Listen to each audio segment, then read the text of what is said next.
talking about coding. And when you think coding, you may be thinking coding on a computer or coding a robot, but there are lots of other ways that you can code. And for our first activity this week, I'm going to show you how to code offline. Code is all around you, and it has been around for thousands of years. The ancient Egyptians used to code when they drew hieroglyphics on the pyramid walls.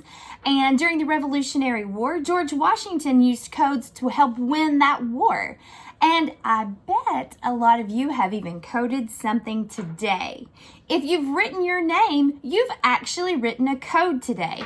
And if somebody read your name, then they decoded today. Because code is just a simple way to tell someone or something what you want it to do.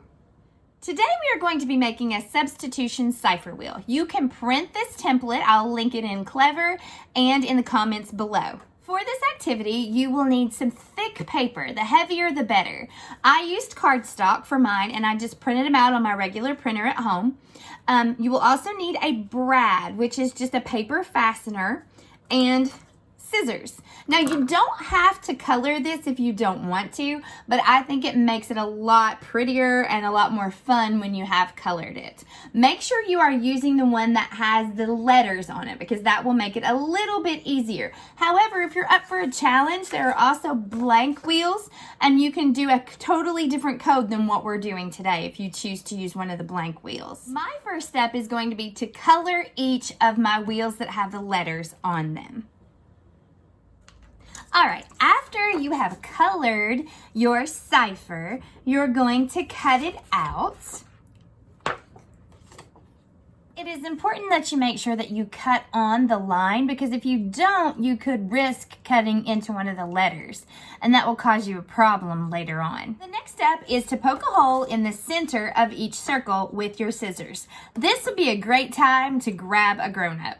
Once you have both of your holes poked, you're going to take a brad, and then you're going to insert that through the center of your smaller circle first, and then through the center of your larger circle.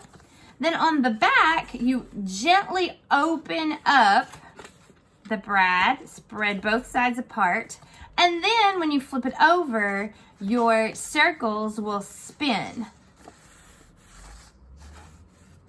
So this next part is the fun but tricky part. So now that I've got both of my wheels connected, I've got to come up with a code, a substitution code, which means every time I want somebody to look at one letter, I'm going to give them a trick letter to look at instead. So I'm going to use something simple. I'm just going to use my initials. So A and C. So the real letter that I want them to use is going to be on the outside, but the trick letter, the substitution, is going to be the inside letter. So for example, if I gave someone a code and it said JK, they would look over here on the side and find the J, which is an H, and the K, which is an I. So I'm actually telling them hi, even though it is in code instead of being the actual letters. Now you can make your code anything you want. You can use your own initials, you can use mine like I just showed you here, or you can do something completely different. However, it really helps if you have two people who have these coding devices, these ciphers. And that way you can send each other secret messages.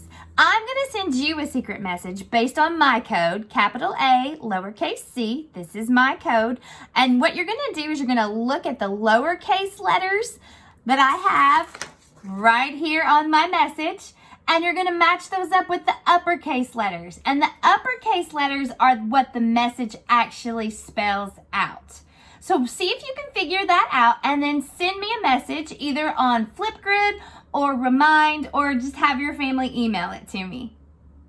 Remember, all this week we are going to be doing all kinds of different coding activities. This is just one of many offline coding activities you can do.